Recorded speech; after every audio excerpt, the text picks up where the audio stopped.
This is the start of side 2, and we now return to local news with Joan, who will start with sports. Saracens will be looking to strengthen their position at the top of the Aviva Premiership table when they host Harlequins in a crunch clash at Alliance Park on Sunday at 3 p.m.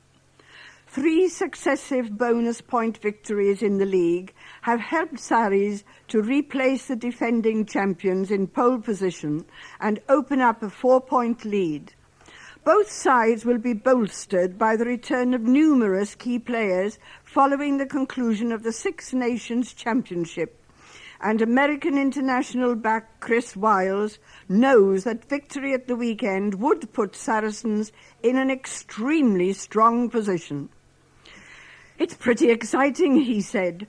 "It's straight after the conclusion of the Six Nations, which means we'll have the whole squad back together, and it's a top-of-the-table clash. If we come away with a positive result, we'll be in a good position. It's our next game, which means it's our biggest one. Regardless of whom we are playing, we treat the next opposition as the most important one. They are our priority and are at the forefront of minds. We'll be preparing to take on a very good Harlequin side, and our focus will just be that. We endeavour not to get ahead of ourselves or look too far into the future."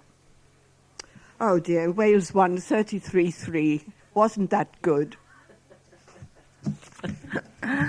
And now for some hockey.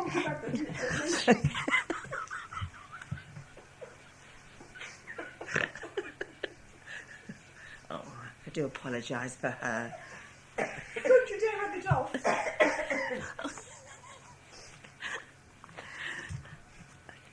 And now for some hockey.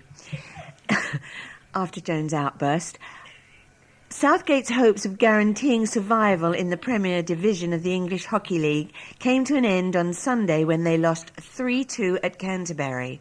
Liam Foster fired Canterbury into a second-minute lead, and although Simon Bird equalised on 21 minutes, Quan Brown restored the hosts' advantage moments later. John Stellini levelled the scores again in the 58th minute, but Southgate were undone with just 2 minutes remaining as Ben Albury grabbed what proved to be the winner.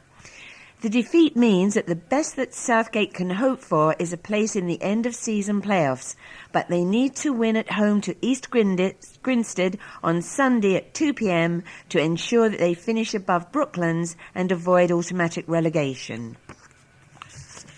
The youth section at Enfield Town FC are holding a series of soccer schools as they search for new players for next season.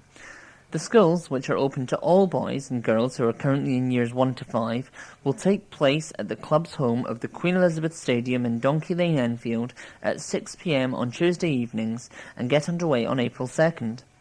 Fully qualified coaches will be in charge of all sessions, and further details are available by calling RAM on 07720 615 479. Meanwhile, the Queen Elizabeth Stadium is also being used to host a free valuation of sporting memorabilia on March 28th. Held in association with Stacey's Auctioneers and the National Football Collection, experts will be on hand to value any items of sports memorabilia and collectibles between 2 p.m. and 8 p.m. Go to www.footballwanted.com or contact David Alexander on 07752 609 012 for more information. And I have an item on table tennis. Rising star Denise Payet added to her growing reputation by triumphing in the under-15 event at the Derby 4-Star event. The 11-year-old, who is a member of Allenborough Table Tennis Club and goes to Enfield County School, produced a series of dazzling displays to become the youngest ever winner of the event. Having cruised through her group and the early knockout rounds, Payet then overcame England number 6, Heba Fereji, in a dramatic semi-final before beating top seed and English number 5, Jasmine Johns, in 4 sets in the final. Now we come to what's on, and there's a headline NHS with the word Enfield beneath it, and the title is Changes to How Local Health Services Are Run in Enfield. From the 1st of April 2013, clinical commissioning groups, CCGs, will take charge of how your local health services are run. CCGs will be responsible for planning and funding most local health services. The health services themselves are not changing. Enfield Clinical Commissioning Group can be contacted on 020 8283 3900 or through their website at www.enfieldccg.nhs.uk. The London Borough of Enfield will provide the public health function and commission public health services. From the 1st of April 2013, the new NHS Commissioning Board office in London will open to oversee the provision of NHS care in the capital. Primary care trusts, the NHS organisations which currently run health services locally, will be abolished on the 31st of March 2013. Strategic health authorities, which are currently responsible for the overall performance of the NHS, will also be abolished on the 31st of March 2013.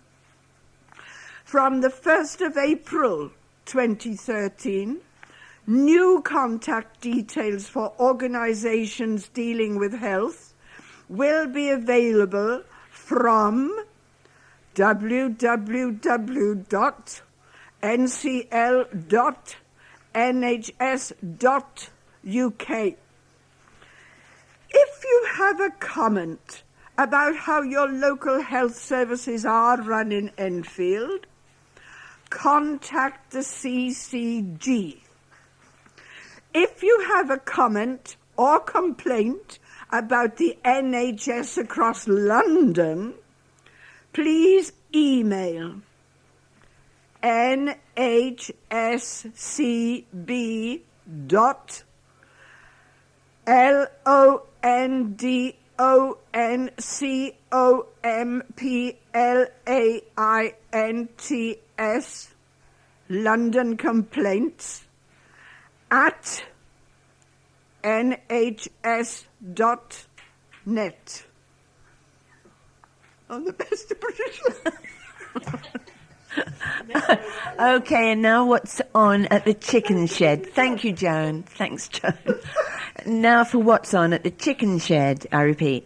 Okay, so it's Tales from the Shed, an entertaining children's show for up to 7-year-olds, and it's on the 22nd and 23rd of March at 10 and 11:30 a.m. and tickets are £5.50. Now there's another show which starts. It's called Saturday Shed for 6 to 12-year-olds, and it's a performance workshop, and that's on. It doesn't say when it starts, but it says here until the 23rd of March, and tickets are again, they are £6 this time. Then there's a new play revealing an uplifting picture of family life, and it's called All I've Known, and it's on from the 1st of May until the 18th of May, and tickets are £8 and £10. The box office number is 020-8292-9222. And there is a www number, and that's www.chickenshed.org.uk. And now for some more What's On. At the Dugdale Centre, they present their Easter pantomime, Rapunzel. and it runs from Wednesday the 27th of March to Saturday the 13th of April. Join us at the Dugdale Centre for our fun-filled Easter pantomime, packed with comedy, song, puppetry, music and dance. Rapunzel will be your perfect Easter treat. This is ages suitable for 3 and above, so we're all going. And see our website for showtimes. Tickets, adults £10, children £8. If you book it online, it's adults £9, children £7. And if you book a family ticket, like we're going to, then it's £32 or online £28. That's the Dugdale Centre, 39 London Road, Enfield Town, EN2 6DS. Call the box office 0208 807 6680 or visit their website www.dugdalecentre.co.uk. And I have some more Chicken Shed and what's on. The first one is Consumed by Border Crossings, a love story in a virtual world. Tickets are £10 to stroke £8. I think that should have been the other way round. And it's on from the 20th of March to the 23rd of March at 7:30 p.m.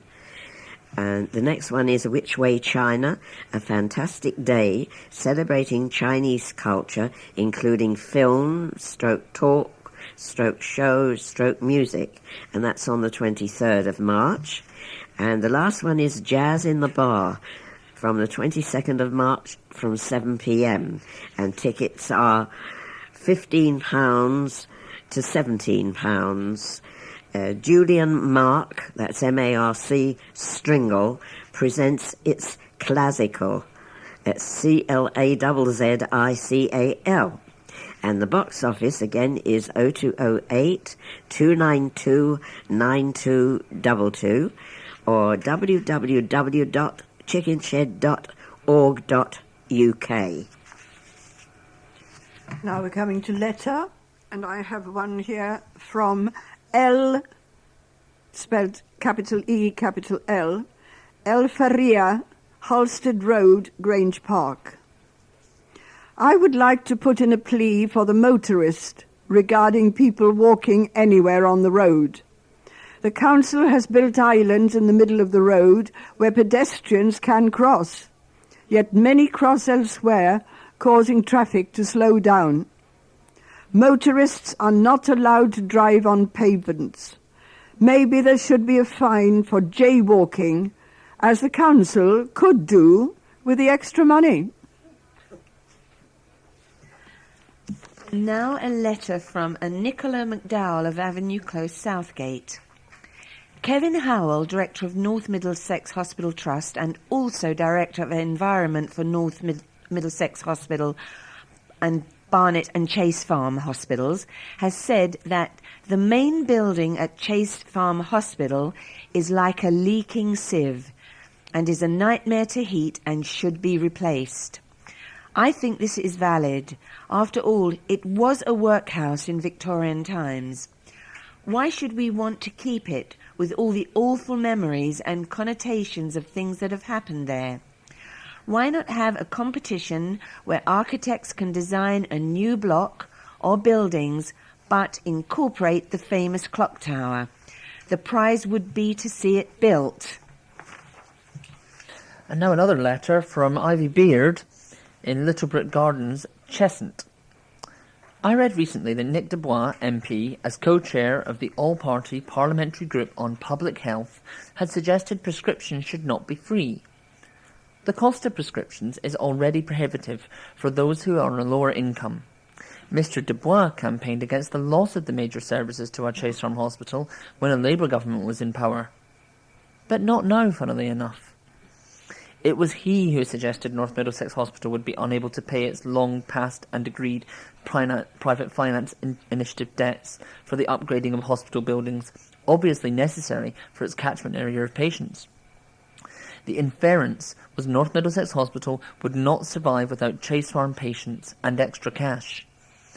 It was stated on the North Middlesex website, now taken off, that the PFI and building work had nothing to do with Barnet Chase Farm Trust proposals for the future reconfiguration of its services. More finance has since been agreed for North Middlesex, but there's no guarantee Chase Farm patients will want to use North Middlesex Hospital. If patients do want to use North Middlesex, there is a possibility the hospital could become swamped to the detriment of all. Where, you might ask, are all the extra facilities in the communities needed before patients are moved away from Chase Farm? Mr. Dubois also voted in favour of the Health and Social Care Act, which is an absolute disgrace. In it, government ministers no longer take responsibility for the NHS except to carp on about it being so awful. The NHS is awful because the government has made hospitals obtain foundation status, given boards a free hand to run hospitals as they wish, and enabled the private sector to have a greater hold on this publicly funded NHS to make a profit out of the taxpayers' money. The NHS has never been free, but it is free at the point of delivery. People have contributed to it all of their working lives in the insurance they pay from their wage packet. I have a letter from Councillor George Sather, who is the Labour member for Hazelbury. And he says, the housing benefits changes and the new housing allocation scheme, along with the government's bedroom tax, will hit many poor families at a time when Enfield Borough Council is trying to address the child poverty situation. This new government policy is a repeat of the poll tax scandal in the early 1990s, when councils had difficulty collecting the poll tax. There is no guarantee with this new scheme that councils will find it easy to collect the tax once again. The Thatcherite era produced the Right to Buy scheme, after which we never saw any replacement of housing stock. As a result, we are now faced with housing shortages and homelessness. All these Tory policies have already proved to be a recipe for disaster, and once again will be shown to be so. All these mean more expenses for the council. The government has crippled boroughs such as Enfield, which needs to find additional funding to the tune of over 15 million, pounds just to implement the unworkable Tory policies that no one seems to be happy about. In recognition that the economic crisis has hit many families, Enfield Council decided to freeze council tax for the third year in a row. It is a shame the Tory government ignores calls from ordinary people in our borough to provide help instead of giving them a kick in the teeth. The people of this country will return the compliment come election time. A primary school raised a record amount for comic relief by collecting more than £3,000. Pupils at Garfield Primary School in Springfield Road, New Southgate, helped raise money for the charity after being set the challenge to collect £750. As an incentive, teachers at the school made a 30-minute comedy film that pupils could only watch on Red Nose Day if they managed to reach the target. But after 2 weeks of collecting, the school smashed the target and raised £3,486. All were able to watch the film on Friday. Teacher Jenny Helmer said, "It was a fantastic day, and all the children did an amazing job raising so much. Over the 2 weeks, we did a lot in lessons about where the money would go, and I think they all really got a lot out of it, because the whole school, pupils and staff, really enjoyed the 2 weeks, and we are really proud of all the children." The huge sum of money is the most the school has ever raised, and more cash is expected to come in this week. Meanwhile, it was toothy grins all round for a dental surgery that raised £250 for comic relief. The dental practice on the green in Winchmore Hill raised the cash by organising a raffle on Friday, with all the prizes donated by businesses in the area. Shaukat Ali Khan, operations manager at the surgery in the Green, said members of staff were overwhelmed with the support from the community and were delighted to be able to make a contribution to Red Nose Day. So far this year, £75,107,851 has been raised throughout the UK for comic relief. An active great-grandmother who is never one to shy away from hard work has toasted her 100th birthday. Flora Pitraku celebrated her special day with friends and family at Anastasia Lodge Care Home in Arundel Gardens, Winchmore Hill last Monday. The 100-year-old married her husband Philonis in Cyprus in 1929. The couple were not well off, and she helped support her young family by packing oranges picked from the fields. In 1961, the couple and their son and 2 daughters immigrated to Stoke Newington, where she helped make shoes in her nephew's factory until she retired in her 60s. Mr. Pitraku died 30 years ago, and her daughters are now 80 and 83. Her 76-year-old son, Panagiotis Philonis, said his mother's long life could well be down to her healthy lifestyle. Mr. Philonis, who lives in Enfield Highway, said she worked very hard all her life and she was very active. She didn't smoke, she didn't drink, and she didn't eat too much meat, because in Cyprus they couldn't afford it. She used to eat lots of vegetables. The centenarian, whose birthday fell on Sunday, March 10th, has 12 grandchildren and 8 great-grandchildren. Care home manager Norma Demiwaite said Mrs. Pitraku is very independent and prefers to do many of her daily tasks without the help of staff. A woman who enjoys taking part in grueling triathlons is organising a charity fitness day in Winchmore Hill to raise money for the North London Hospice. Personal trainer Safi Denin, 23, is no stranger to a good workout, regularly swimming, cycling and running her way through up to 3 arduous triathlons a year. But now Safi, who founded Enfield-based personal training company Temple Training, has turned her attention to a slightly more relaxed day of sport suitable for all the family.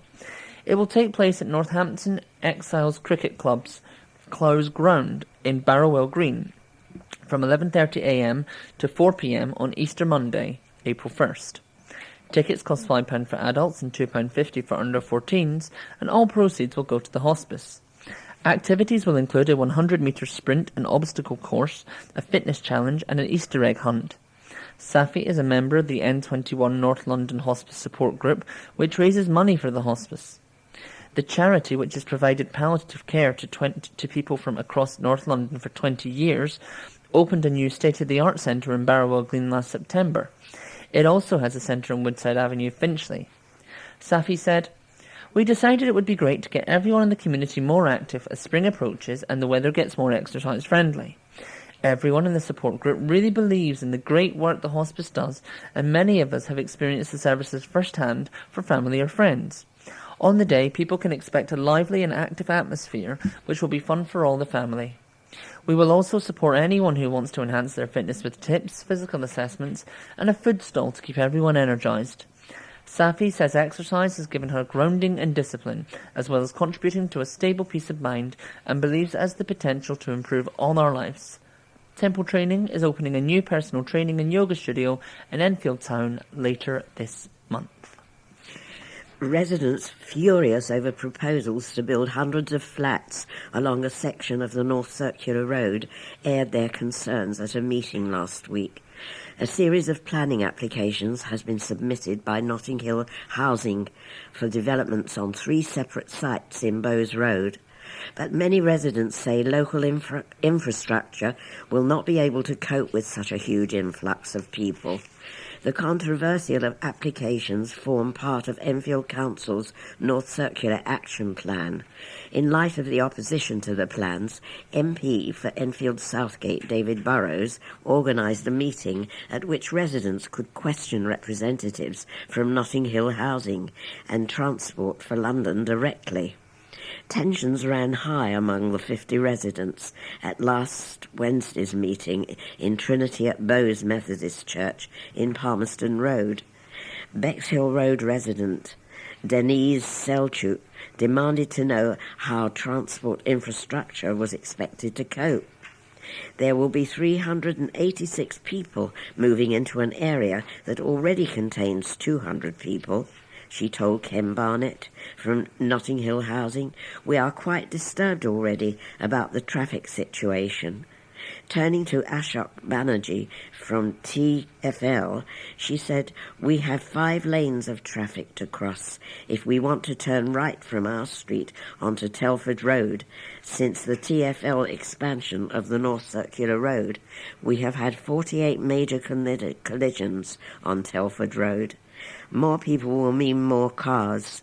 What is going to be done to improve the road safety record? Mr. Burrows echoed her concerns, telling Mr. Banerjee that his official figures might differ from local knowledge because only accidents with serious injuries are recorded officially by TfL. The reality is there are accidents happening on a monthly basis in Telford Road and at various points in Bowes Road and the North Circular, said the MP. Mr. Banerjee pledged that TfL would examine the current road conditions and publish its findings by July. Bed superstore Dreams is set to stay in Enfield, although the firm has closed 100 branches throughout the UK. The chain, which employs around 2,000 people, went into administration earlier this month after struggling in particularly tough retail conditions. Enfield's store in Mollison Avenue in Brimsdown was one of 171 Dreams shops bought by Sun Capital Partners for an undisclosed sum. The move means the shop will remain open as normal, and 4 members of the staff have kept their jobs. The remaining 95 Dream stores will be sold by administrators Ernst & Young, putting around 400 jobs at risk. Ernst & Young administrator Alan Hudson said, high street retailers have faced unprecedented conditions over recent years, and the market for higher value discretionary purchases has been particularly tough. Dreams is a well-known market leader, but in common with many others, has suffered as a result of this depressed retail environment, a rapid expansion of its store portfolio, and onerous lease liabilities. While recent performances has improved, it has seen a decline in like-for-like sales across its stores, as well as its operating margins being squeezed. He said the sale has safeguarded the future of Dreams on the UK High Street. We have reached the end of our programme for this week. Thank you for listening.